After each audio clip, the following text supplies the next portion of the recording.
do a presentation as part of Men's Health Week. So my name's Emma. I work for the Humber Coast and Vale Cancer Alliance. I've been working for the NHS for just over 9 years, and I helped set up the Cancer Champion programme within the Cancer Alliance.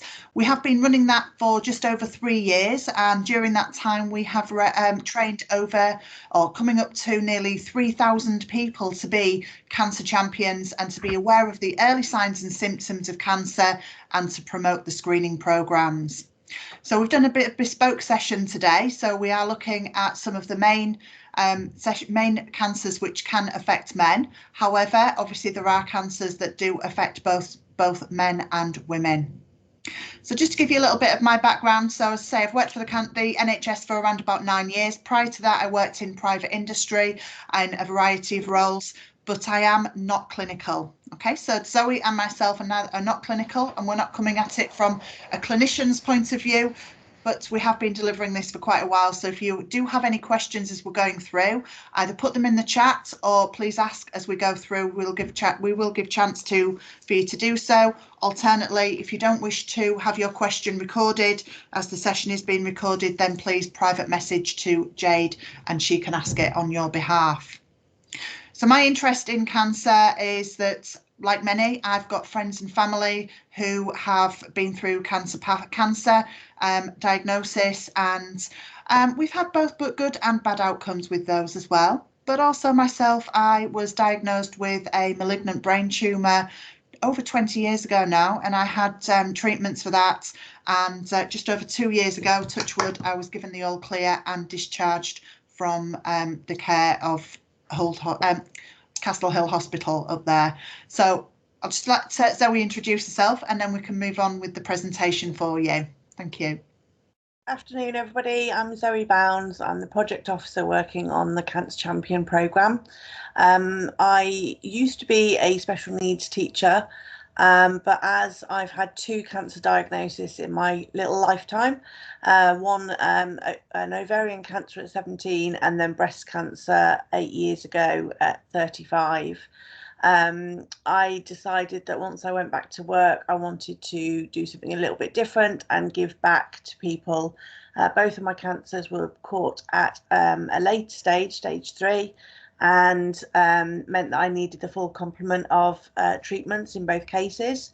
So if I can help somebody to catch their cancer at an early stage and not have to go through quite so many treatments, quite so many side effects, and those treatments be as successful as possible, then I will have achieved my aim and made a difference.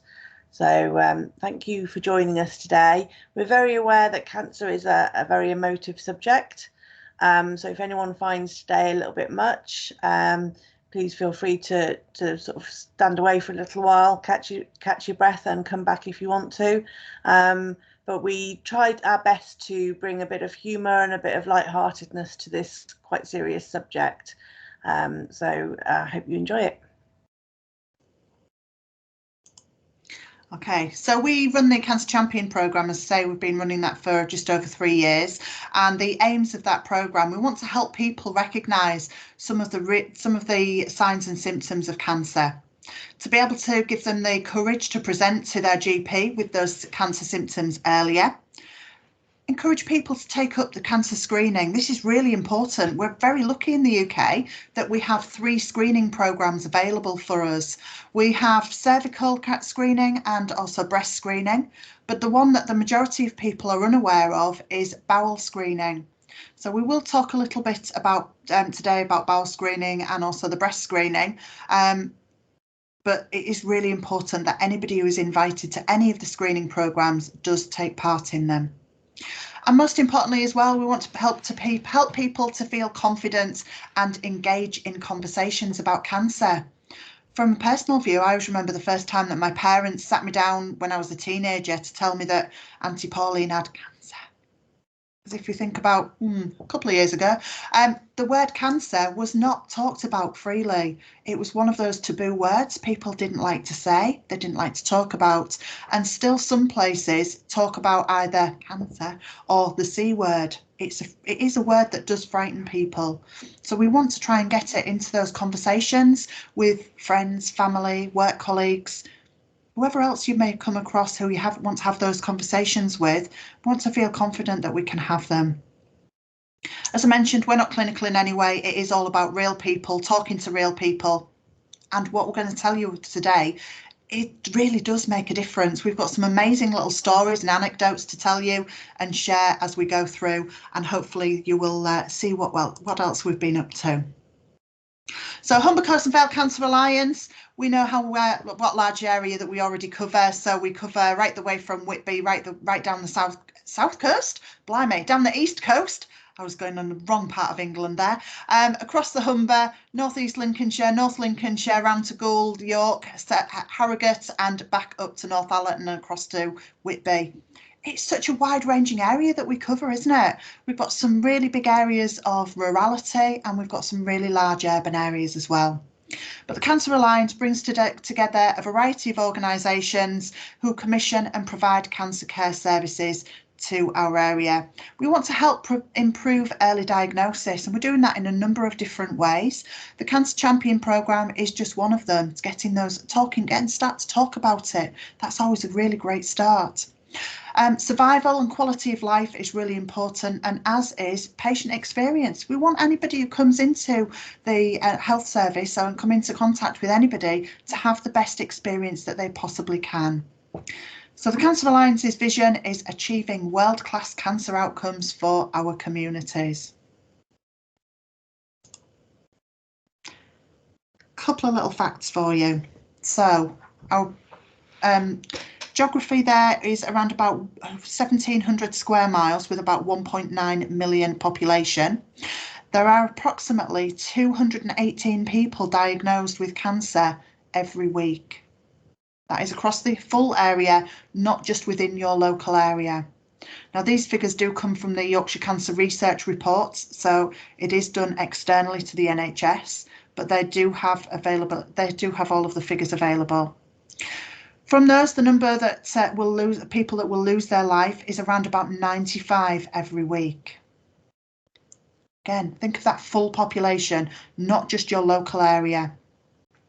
But the one figure that we do love to be able to shout about and really promote is that there are over 71,000 people who are currently living with and beyond their cancer.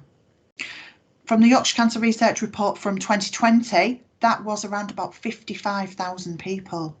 So that's just a really quick jump there of how many people are surviving their cancer. And that is usually for a period of 5 years or more after a diagnosis. So it's really important that we want people to know that the outcomes for cancer are often very good. So some more facts for you. So 1 in 2 people will develop cancer during their lifetime. Those figures used to be around about 1 in 4, 1 in 3, but currently they are at 1 in 2. And that word was very important in there, develop cancer. We're not saying that 1 in 2 people who gets cancer will die. We're saying that 1 in 2 people will develop cancer. But it's really important as well, again, that cancer survival in the UK has doubled in the last 40 years. We've got a whole number of reasons as to why that is. That includes things like early detection. So us doing these Cancer Champion training courses, really great way to get the message out there. People being able to have the screening programs, so the 3 different screening programs we've mentioned. People being able to access and have, when they're in the hospital trusts, with things like X-rays, CT scans, MRI scans. They've all improved in the last 40 years. So like 40 years ago, yes, they may have had X-rays around, but could the consultant and the surgeon actually go in and see exactly what was going on? High resolution has improved that quite a lot in the last 40 years, hasn't it? As well as different things like improvements in new medications being found, and also chemo and radiotherapies as well. So there's a whole host of different reasons why people or why that life expectancy and cancer survival rate has increased. Another figures there is 10,000 people a year could be saved by prevention and early presentation. Big numbers we're talking about here, and it does make a difference. Okay. So one of the preventions could be healthy lifestyle. Let Zoe tell you about that one.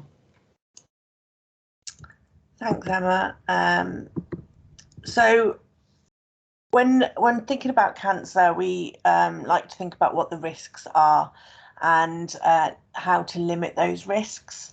And making changes to your lifestyle to become a little bit more healthy can help limit those risks. So I think we all have a good idea of what a healthy lifestyle is, but there may be some things on there that you're not as aware of as others. And it is thought that around 4 in 10 cancers could be prevented purely by adopting a healthier lifestyle. So the first one is not smoking or giving up smoking if you are a smoker. That can have a significant impact on lowering your risk of many cancers, because it's not just lung cancer that smoking affects. Smoking can have a negative impact on your immune system. So when thinking about something that requires immunity, a strong immunity to hold things off, then smoking could raise your risk. So yeah, don't start in the first place, or give it up if you already have, or at least limit it if you are a heavy smoker. Weight management, maintaining a healthy weight is really important, because having a high level on your BMI can increase your risk of certain cancers. Maintaining a really healthy, balanced diet is really important, and keeping safe in the sun. How many of us are really good at packing our suitcases full of sun cream when we go on holiday, but are not so good at putting it on a daily basis when we're doing the school run or walking the dog or traveling to work? I know I'm guilty of that. I know it's on a day like this, it's really difficult to believe that the English sun or the British sun can cause damage, but it can in fact cause damage, especially in the summer months, and especially during the peak of the day. Limiting alcohol intake, which is something a lot of us struggle to maintain a balance of. The other one is keeping healthy by keeping active. So doing some daily exercise can limit your cancer risk. And the final one, which may have you rubbing your chin and pondering on a bit, is protecting against certain infections. So that we'll talk a bit more about that. We're not talking about cervical today, are we? So, what we're talking about there is specifically referring to the HPV virus that causes cervical cancers primarily, but it also can cause mouth and throat cancers, genital cancers, and anal cancers. So boys and girls at the age of 13 are offered a vaccine for that, which is really important to be aware of.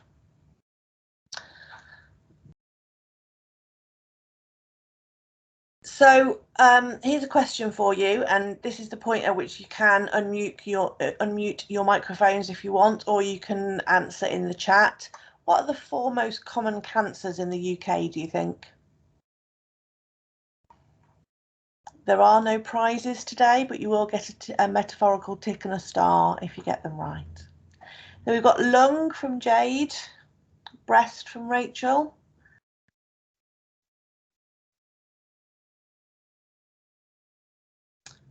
skin, bowel, prostate,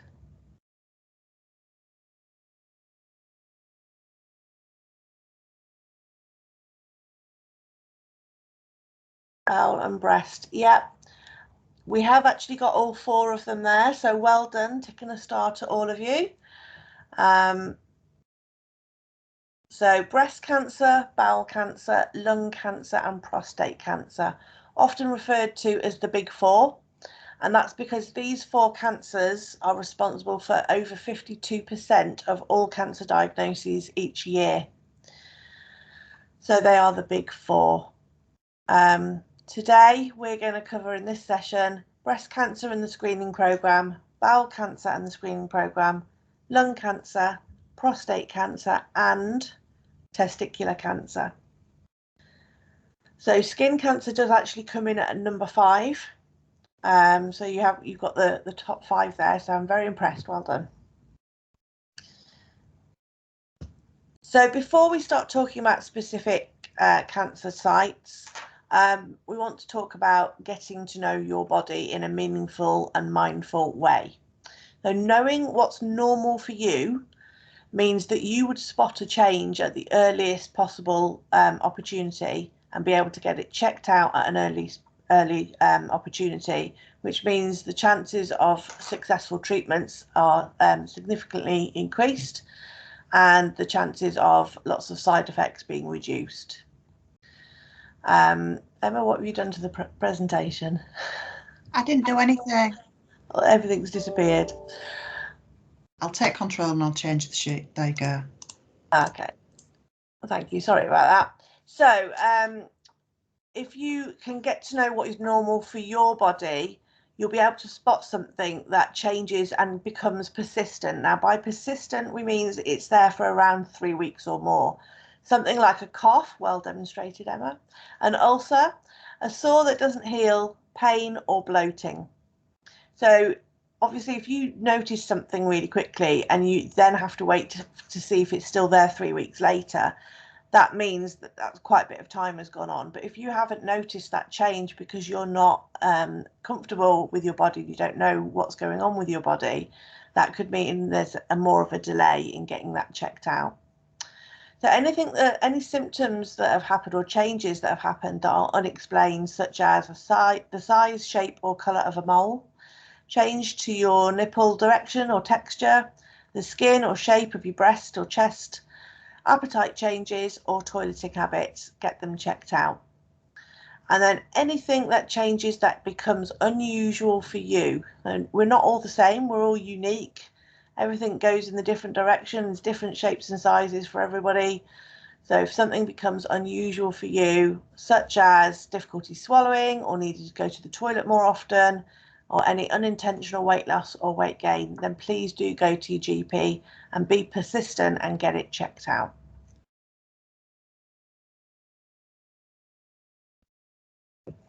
Okay, Emma's going to start with testicular. Okay, so the first we're going to talk about this afternoon is testicular cancer, and the most important fact is the first one on there, and it's quite a shocking fact really that the most common age range for diagnosing testicular cancer is for a gentleman between the ages of 15 and 35. And probably in that age range, that is something that guys wouldn't actually necessarily really want to talk about, especially at the younger end of the age range. They're 15, 16. If you're thinking about somebody who's still in school or college, it may be really, they may not have that confidence to have that conversation. So as a parent, you need to also be thinking about having conversations and making them aware of that. So there's around about 2,200 gentlemen who are diagnosed with testicular cancer each year, and there is a really great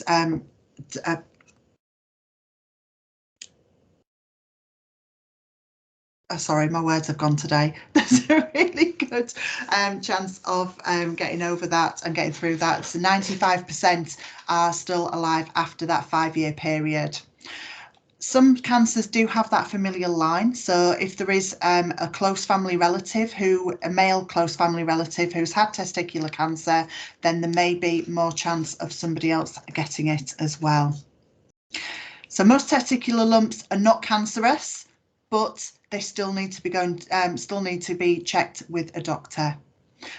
So gentlemen, or for those of you who have partners who are gentlemen, please ensure that they do check their testicles regularly and know what the risks are, and they should be meaningfully self-examining themselves. I always remember one lady sitting down and telling me, so do you mean my son shouldn't be having his hand down his pants every night of the week? Well, you're not going to stop that at the younger end of the age. However, meaningfully and just having a little fiddle is a different thing entirely. So some of the signs and symptoms of testicular cancer include discomfort or pain. So this one, it's not usually painful as such, but there's sometimes mention about a sharp pain in the scrotum or a dull ache in the testicles or affected lower abdomen. A feeling of a heavy scrotum. Now, I must admit that one gentleman did ask me what that felt like, and unfortunately, I can't actually answer that question, I'm afraid. Or a lump or swelling. And again, it's a fairly common symptom, but it may be something as small as a pea that is found. It may be something that is much larger. When go to the doctors with any of these concerns, then the GP may do something, a little quick test with a strong light through the testicles. This is looking for, looking at the actual lump that is there to see if the light shines through it, then it's usually a cyst. And if it is a solid lump, then the light would not normally pass through. And that test is called transillumination, which always makes me think of a little bit of a Harry Potterish word, that one. So we do some work with a charity called Oddballs, and if you're on social media, you may have seen them advertise their wares. That's probably not the best thing to say, is it, when we're talking about testicles? But they do sell things like underwear, pajamas, and other things, as well as items for ladies as well. What you have on the back of their information that they send through is in the top right hand corner, and it tells you how to do a testicle check. So as well as potentially showing, getting somebody some new underwear or whatever else it may be, they do have a really important message, and they do use a lot of sportsmen as ambassadors to talk about testicular cancer. And Oddballs have got, their foundation have a fantastic little video. So I'm going to play this now. If you have any issues and can't hear it or can't see it properly, JD is going to send an email out to afterwards to everybody that does include these video links. So if you can't see it properly, please don't panic too much. But we'll be back in a moment.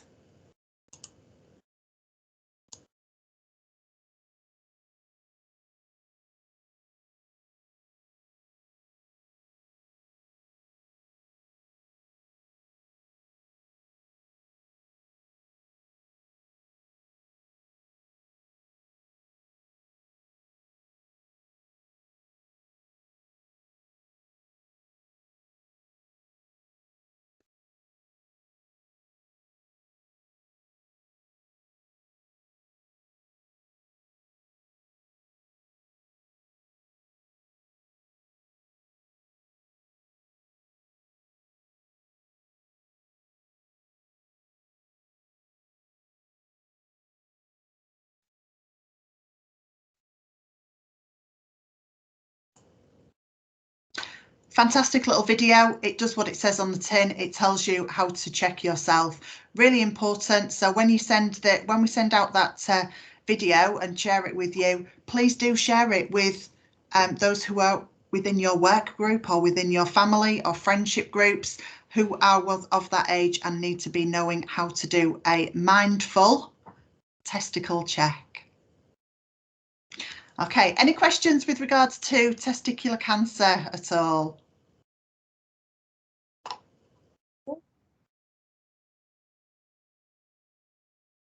No, we don't need to see that again.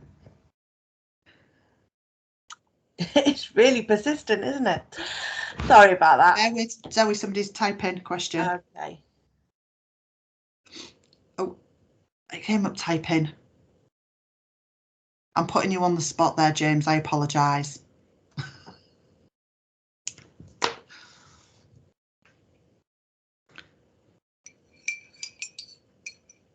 Sorry, carry on. Okay, no worries. James.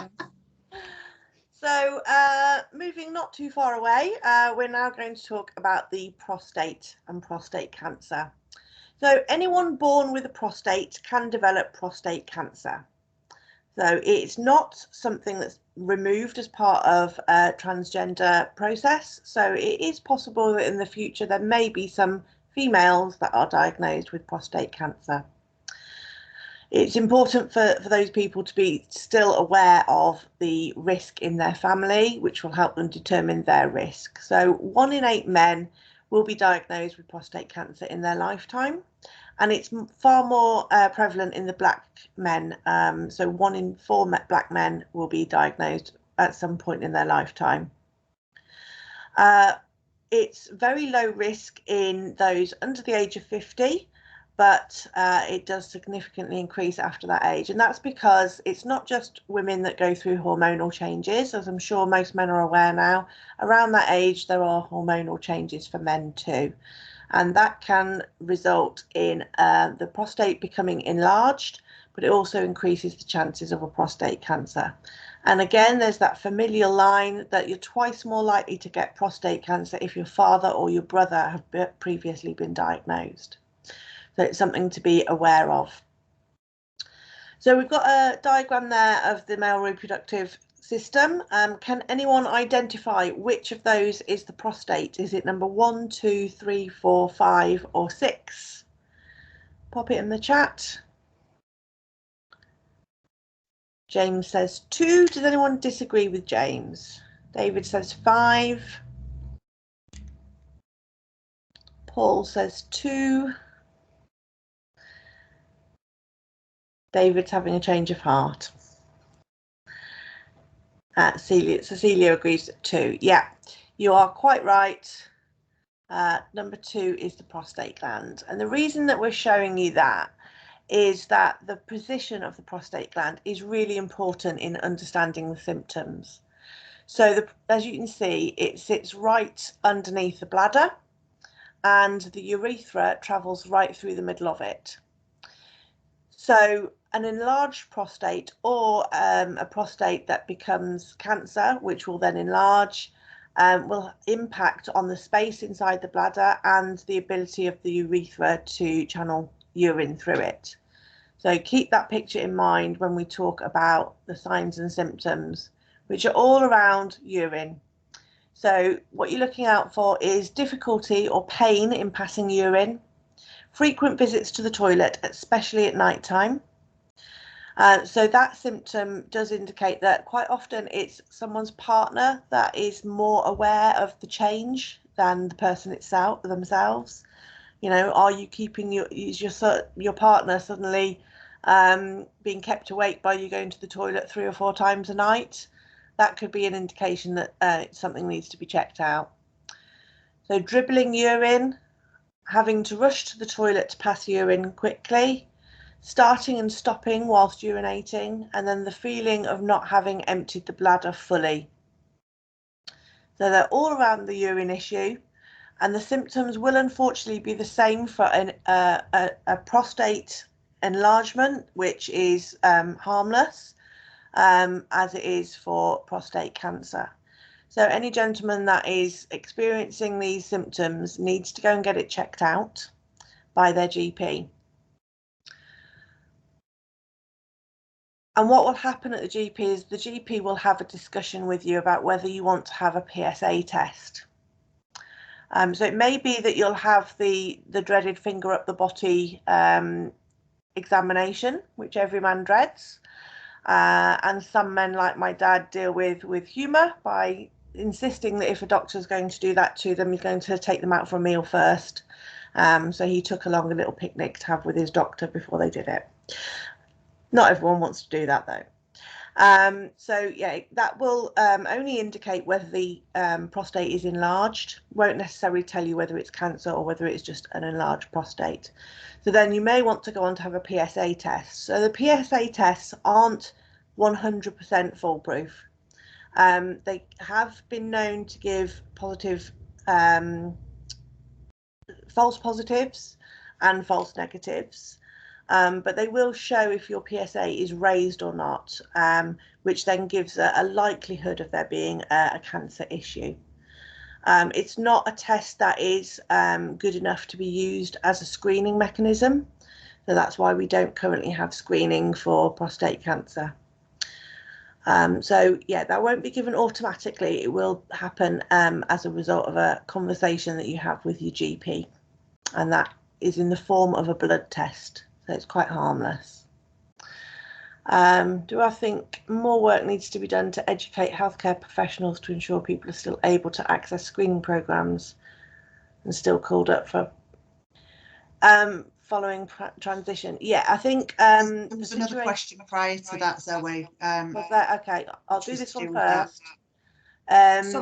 Sorry, Zoe, it was just mine because just so it makes sense, I just asked the question further up because when you spoke about people still obviously having prostate, I'd read recently issues around females transitioning to males and then not being highlighted in the system to be called up for smear testing when some had obviously still kept some of their female organs. So yeah, I guess it was just to see if that's sort of the same the other way with prostate and what's being done to highlight that, I guess. It's not the same issue because there isn't a screening program for prostate, so it doesn't bring the same issues with it. Again, this is the reason that we highlight the signs and symptoms of this, because it is down to the individual and the people that are around them to highlight any changes in their urinating routine. With cervical cancer, you know, everyone that has a cervix is entitled to cervical screening, but you will only be called automatically if you are registered with your GP as a female. If you've gone through the transgender process and you are now registered with your GP as a male, but you still have a cervix, you're not going to be called. And that's because the computer system just will not allow a man to be called automatically for what was set up to be a female screening. So at the moment there is work going on that, and it's more to do with IT than it is with anything else. But what we recommend is an example that we were given by somebody in this area who waits for his sister to be called. So when his sister gets their screening invite, they will then make an appointment with their GP screening nurse and make their appointment that way. So at the moment, the onus is on the individual to keep check of that. But there is lots of work going on behind the scenes in the system to do something about that. So as and when we get information on that, we'll be able to update our Cancer Champions. Is that okay? Does that answer the question? We've had another few comments in the chat, which is great. So obviously, if anybody's not looking through the chat, I'll just go through them. So Daryl had asked, do we know why the Black community are twice as likely as non-Blacks to get prostate cancer? And the answer is no, we don't. And there's lots and lots of research going on to try and find out why. And obviously Jade had asked about the transition there, which is obviously something to do with cervical cancer and cervical screening, which we're not covering in today's session because we're looking at more of the male cancers there. And James has also put there are other reasons for frequent visits too.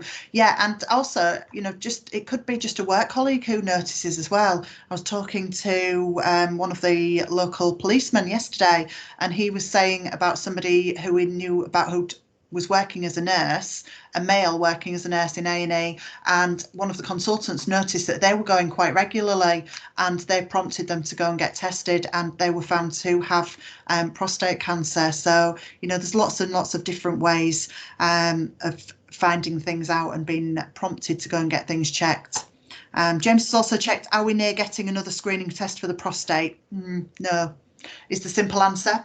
There's so many different ways and different things on that one. We are hopeful that it may come, but I don't think it's going to be in the next couple of years. But watch this space. You never know. There's lots of innovations that are happening in the whole of healthcare, and we never quite know about what's going on there. What I have learned in recent weeks is that prostate is a far more complicated cancer than the breast or the bowel cancers. So it's not just one straight issue. It is really complicated, and I think that is why we haven't yet got a reliable screening program for that. Okay, I'm going to move on now because I am conscious of the time and that we need to really try and stick to the hour. Zoe and I are renowned for going over. I do apologise in advance if we do. It's not letting me move on. There we go. It is now. Okay, so lung cancer. Lung cancer has the majority of cases of lung cancer, around about 85%, have either been from patients who are either smokers or ex-smokers. However, people who've never smoked can develop lung cancer. And I know a friend of my mum's who was a nurse at Hull Royal for many years, and she never smoked a cigarette in her life. However, she got lung cancer. If we all remember back to pre-2003, we could smoke in a lot of different places prior to the smoking bans in public places coming in. And we've had stories of people who would work in a factory and still light up the cigarette first thing in the morning. Obviously, we remember, or the majority of you will probably remember being able to go into a pub or a club or even a restaurant, and even on transport as well, had those people smoking. Most commonly diagnosed age range for lung cancer is around about 70 to 74, which is really small age range there. And we're not sure why on that, but we do know that it does happen around majority around that age. So here's a question for you. Who is the celebrity, male celebrity, oh, should I have said male, who is who never smoked and was diagnosed with lung cancer? Any ideas? Give us a shout out or put something in the chat. See how if you're anybody's up on knowledge. Oh, we've got David saying Roy. We've got somebody else saying not a clue. Mr. Castle. Roy Castle certainly was. For those of you who don't remember, give him a Google. He was record breakers when I was a kid. Anyway, Roy Castle's previous history to being on the television, he was a jazz trumpet player out on the northern club and pub circuits. So we kind of anticipate and believe that, you know, deep breathing to play the trumpet, he was inhaling quite a lot of smoke and things there, and that is what damaged his lungs. Question as well. I've got a little diagram there of the lungs, and it shows that the left lung is smaller than the right. Any ideas why that may be?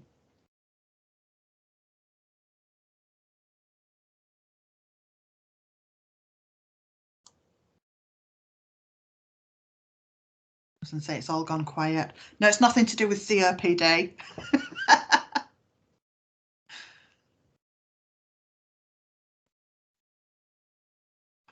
David, well done. Thank you. It is for the heart. So there we go. Our beautiful little diagram there. The heart is heart's on your left-hand side, but it's looking at the direct picture of it there. So we've got some of the signs and symptoms for lung cancer. Now, these can include having a cough for longer than 3 weeks for no obvious reason. So this could be somebody, for example, you may sometimes, you know, get a cold where you've got a cough, and once the cold's gone, the cough usually goes. But if it doesn't, it's hanging around. Why is that? What's happening? Does it need to be checked out? And obviously recently as well, in the last 18 to 24 months, we all know about COVID, and having a cough is related to that as well. It's really important that anybody who identifies that they are having the cough, if they have had negative lateral flow and or PCRs, that they're going to get that checked by the doctor, as it could be something else. Getting out of breath easily is another symptom, along with frequent chest infections. A change in the cough that somebody has for a long time. Some people just genuinely have a cough. One of our work colleagues has quite bad asthma, and she often has that little when she's having a conversation with somebody, and that is just normal for her, and she has had it checked and it is okay. Others maybe have a cough if they are a smoker as well. That is another thing that happens, and that can carry on throughout time. And I know that my next door neighbour, she is quite a heavy smoker, but she knows that, and she has a cough whenever she has that cigarette as well. But whenever that cough changes, she knows that she needs to get that checked. Coughing up phlegm or sputum with signs of blood in it. If you have that, you might see somebody who's always got that cough, and when they've got a cough, they've always got a tissue or a handkerchief wiping something away. Something happening there. Are you all right? Do you need to maybe go and get that checked? The blood there that may be coming from somebody's chest, if it's bright red, then it's usually coming from the mouth or the top of the throat. But if it's coming from the lungs, then it could also be, could almost look like coffee granule type colour. It's really that dark, tarry, sticky type stuff, really. And then chest and shoulder pain. And this is one of those things that we could never figure out until we heard a little anecdote from somebody who was telling us about their mum who'd been diagnosed with a frozen shoulder, and they gone for physio, wasn't making much of a difference. However, the physio decided that actually let's find out what's going on, and sent them back to the doctor to order an X-ray, and they found that they had lung cancer in the top of their lung. Think about it. I always thought that, you know, like your lungs kind of go across your chest, straight across your chest, but they do actually go up quite high into the back as well. So that's why the chest and shoulder pain there is really quite important. And then we have a loss of appetite, tiredness, and or unintentional weight loss. These may not always be some of the early signs of cancer. However, they do often happen in with people who have cancer. And again, just because somebody has one or two or even 3 or 4 of those symptoms, it doesn't always mean cancer. Certainly with your chest, there's lots of different things that are happening that can cause those, whether it be asthma, a chest infection, COPD, even pneumonia. So we're not just saying about cancer, but it's always best to get something checked. And it is former and current smokers who are more at risk of lung cancer. Now, in Hull, we have one of the largest numbers of smokers in the country, and from that, following on with that, hand in hand, we have probably one of the largest numbers of lung cancers in the area as well. So Hull was very lucky in that we were able to get a large sum of money from the government to be able to run a targeted lung health check. This was set up and started last January 2020, and Hull residents who have a Hull GP and are aged between 65 and 74 and 364 days, who have ever smoked or are either smokers or ex-smokers, are being invited by their GP to attend a lung health check. If risk factors were indicated, then they were offered a low-dose CT scan, and this was all in a mobile unit. So in Hull, they say that it started last January, and up until it was paused in March, then they had quite a large number, I think it's almost 1,000 people through the doors, and they were able to identify, just from people going along to that appointment, a number of early, very early lung cancers. We're able to also identify other cancers and other issues as well, including heart problems, because obviously your heart is there straight across your chest as well. The lung health checks have restarted now, and we have been lucky enough to get the mobile back out into the community. So for anybody who is out and about, you may see it down. It is currently sited in the Lidl car park just off Hesel Road, and we're currently working with the GP practices for West and Central Hull. Soon to be moving on to North Hull, but watch this space. Just because somebody has or lives in Hull, they're not the only people that may potentially get lung cancer. So we are getting funding through for all the rest of the Humber Coast and Vale areas. So watch this space for further information. It is really great news, and there's lots and lots of things that are happening, and really exciting as well. So we go. So that's a little bit about lung cancer and the lung health checks. Has anybody got any questions or comments they wish to make about that at all?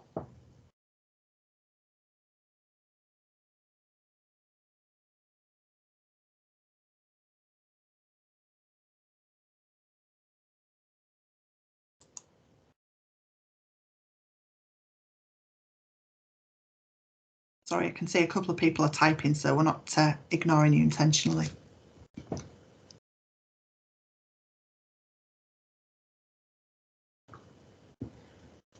Well, we're just waiting for someone to finish what they're writing. I did notice a question earlier on about bowel screening test kits, and whether how different or similar they are to the ones that you can get in Lloyd's Pharmacy.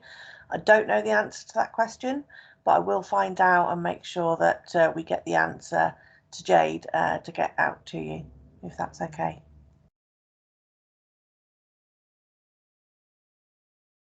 Okay, in the interest of time, we're going to move on and then we'll come back to the question if it comes up in the chat.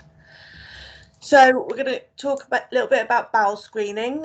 We're far away from lunchtime, so I think we're all safe because we are going to talk about poo a little bit. Bowel cancer can affect both men and women equally and is sometimes referred to as colorectal cancer or colon cancer. It can affect an individual anywhere between the colon, which is the large bowel, and the rectum, the back passage. So an interesting fact for you is that the small bowel and the large bowel refers to the circumference of the bowel, that particular part of the bowel, not the length. So the small bowel is around 23 feet in length, and the large bowel is around 6 feet in length if you were to put it all out into one long line. So as you can see from that diagram there and those facts, there's a lot going on in a very small space, a lot of wiggles for places where things can go wrong inside that bowel area. Bowel cancer is very treatable and curable, especially if diagnosed early. So if someone is diagnosed with bowel cancer at an early stage, that 9 out of 10 of those people will survive for 5 years or more, compared to only less than 1 in 10 surviving to 5 years or more if caught at a later stage. So that's the argument right there for early diagnosis being the key to successful cancer treatment in the case of bowel cancer. So the signs and symptoms that we're looking out for with bowel cancer is a persistent change in bowel habit to looser or more frequent stool bowel motions. So that persistent, again, is referring to that 3 weeks. And it sometimes can also have constipation as part of that, but usually it's looser or more frequent bowel movements. There's sometimes a very strange smell from your bowel movement in the case of bowel cancer as well. Now, that's not just the sort of strange smell where you've had a couple of pints and a bad curry on a Friday night. This is so bad, it's got its own name. It's called melena, and it's actually a very sulfuric smell. And once smelt, never forgotten, so we're told. So any tummy pain, especially if that pain is a severe one, any lumps in the tummy, and then bleeding from the bottom without any obvious reason. So if you go to the GP with that particular symptom, you may be asked what colour is the blood, which initially may seem like a confusing question. But red blood means that it's recently, the blood is appeared very recently. So that could be from a fissure or a hemorrhoid close to the rectum, or it could be a very dark red colour or brown, or even sometimes quite black in colour, which obviously would indicate that it's been around for longer. It's come from further inside the bowel area, and that it's definitely going to be more difficult to spot, which is why we're so glad that we have the bowel screening. So we recently had the No Buts campaign launched by Lorraine, which wanted to highlight the signs and symptoms, which are in line with what we've just given you there. So, and that's I had a big link with peaches, which I thought was quite unusual. So we like to show people the Bristol stool chart. It's a very well-known chart that classifies the form of human feces into categories. It's very well known within the medical profession, and we think this is a really useful tool, especially if you're talking to people about their bowel motions and the fact that they've got to go and tell a doctor what their bowels are like. Not everybody is as comfortable as Emma and I about talking about their poo.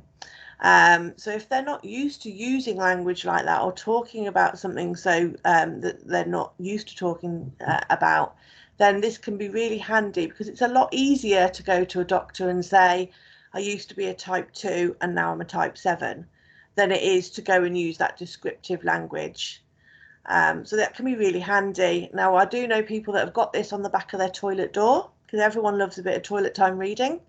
And this could also be something that make people sit up and think, oh, I've never really thought about what it feels like. And it could be that responsible for someone starting the habit of a lifetime of getting really familiar with what their normal is with regard to their bowel movements. So you may be aware of lots of cancer campaigns that happen at different times of the year, which are usually linked to whatever charity is concentrating on that cancer. But Public Health England and the NHS have the Be Clear on Cancer campaigns, which happen throughout the year, and they're usually focused on particular signs and symptoms. So the one for bowel is if you've had blood in your poo or lose the poo for more than 3 weeks, your doctor wants to know. So we have got the bowel cancer screening, which has the CR UK have done a brilliant video. So I'm just going to play that for you now, and this will tell you all about the bowel cancer screening programme.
Okay, I hope you all managed to see that okay. So we changed the bowel screening a number of years ago.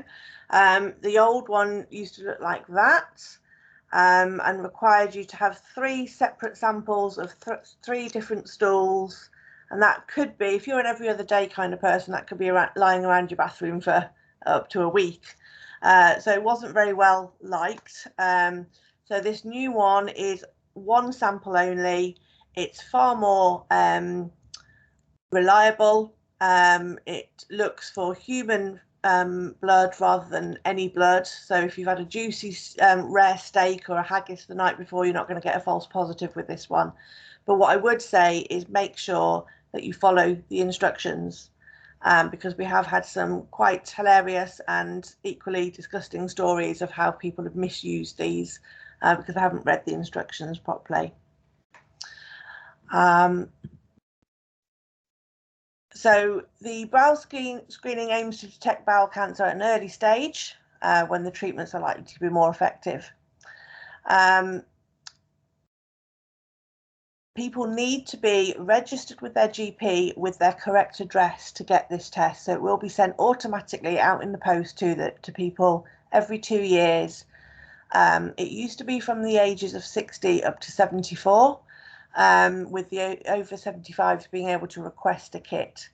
However, from April this year, the government announced they were bringing it forward to 50 years, so it will be done gradually on a phased basis over the next couple of years. So I believe in this area, we're looking at the age of 56 have started to be invited. But it could be different in different areas depending on how well they've recovered from the from COVID and how quickly they've been able to get up to speed with the people that were missed during the lockdown period. So the national bowel screening target for uptake is 80%.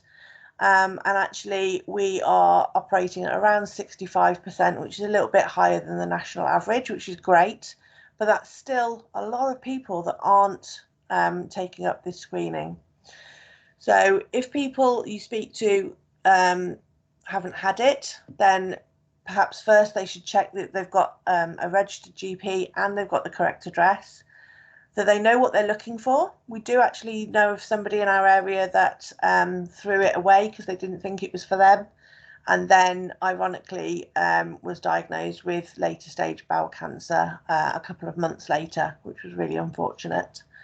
So thank you for that poop emoji, David. Very apt. So yeah, people need to know about this one. It's not very commonly known about. So let's make sure that all of our family and friends around that age are waiting for this test to come through so that they're prepared for it. So that's it for bowel screening and bowel cancer. Are there any questions?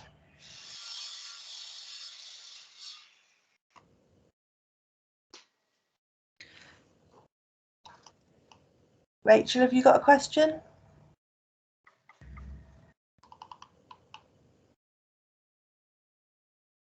No. Okay, I can see James is typing. I can see we've got a couple of people typing. Okay. James says currently this is biannual. Any plans for annual? No, not at the moment, unless the government changes that. We are obviously go with what the government tells us. So it's every 2 years that it is offered, and it usually happens that you'll receive a letter, and then 2 weeks later you'll receive the kit. I am very conscious of the time because we are 2 minutes to 3, and in best possible way, I'm not going to get through the next section in 2 minutes. I appreciate that obviously if people do have to disappear, that this recording will be available, so please do look out for the recording if you do have to disappear for anything else. We do appreciate that. Okay, so we're going to talk next about breast cancer. So breast cancer is the most common cancer in women. It's more common in older women, but it can affect younger women. And the numbers there of women, it's usually around about 1 in 7 will develop breast cancer during their lifetime. The reason we're still talking about breast cancer in a Men's Health Week event is firstly that men can also be diagnosed with breast cancer. There are a lot less numbers of men who will be diagnosed. It's around about 400 cases a year. However, it's really important that you're also aware of those symptoms, whether it be for yourself or indeed for your partner as well. So you can develop breast cancer at any time from when you go through puberty. And I know that when they did the Year 6 talk at my daughter's school, they talked about breast checking and knowing your breasts. That was only earlier this year, and it's a fantastic thing that they're talking about it in schools, because kids do need to be aware, and it's something that they need to teach us really, you know, be aware of and know what is normal for you. And please, if you don't do your breast checks, start to do them. It's really important. So we've got a little video here for you. This is by Copperfield, and they are a registered charity who talk about the early signs and what to look for with breast cancer. So I'm just going to play this for you, and hopefully you'll like this one.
Short and sweet, but it tells you what to be doing.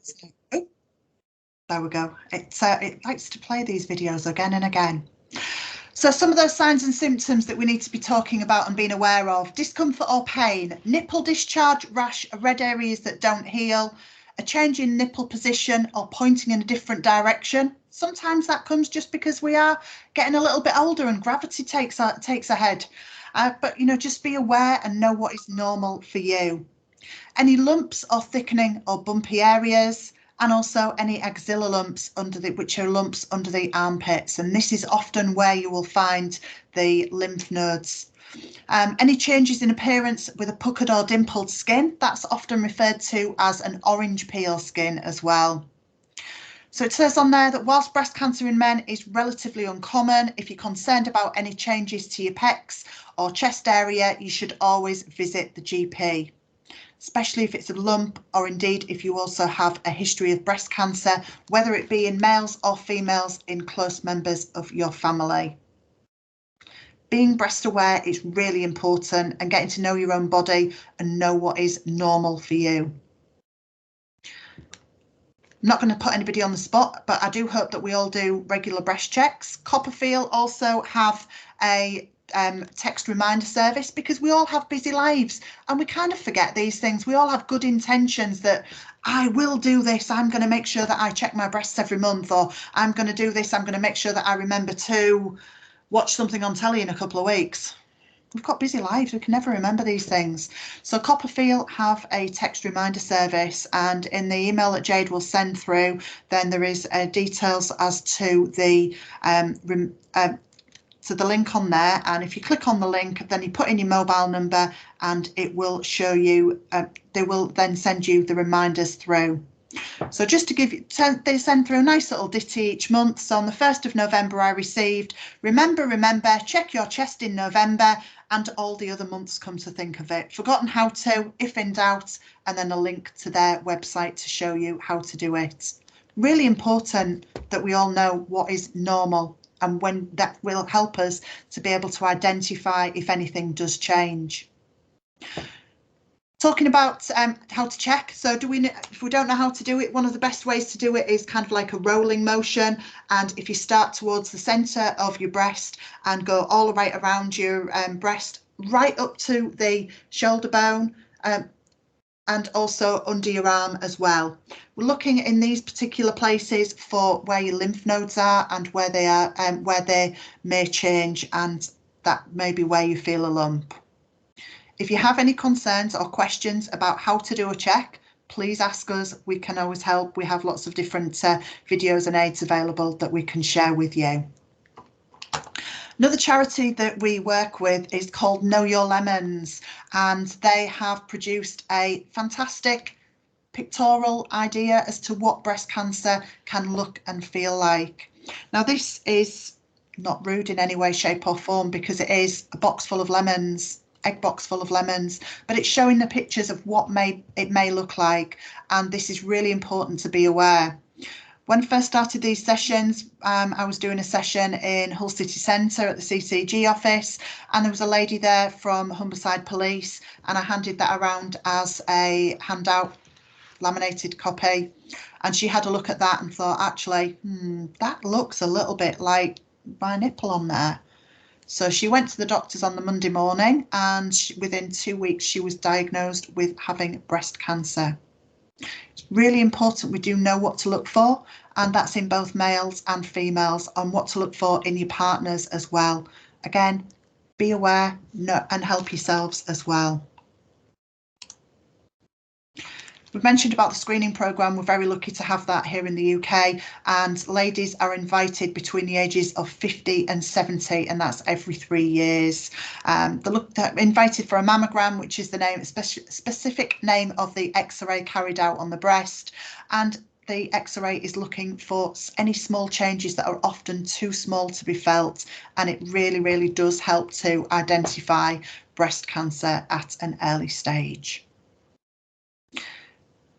numbers are quite okay in our area, but we could be doing better. We're all full of excuses as to why we can never go and do things or can't get to an appointment. Oh, well, oh, it's all right. I've just forgotten about it. It's all right. It'll be okay. Oh, I'm not going to go because it's going to hurt me. Well, it might hurt for a little bit. It'd be a little bit more uncomfortable. But if it's a little bit of uncomfortableness for a couple of minutes versus peace of mind that you have no that there is no breast cancer, then I think it is definitely worth it. Then finally, screening is your choice, obviously, for any of these screening programs. Obviously, we're here to talk about the benefits and why we want people to do it, because we can potentially save lives. There are benefits and risks for everything that we do in our life. So obviously it is entirely up to yourselves. But if you want to talk to anybody, if you want any advice or further information, please do contact us.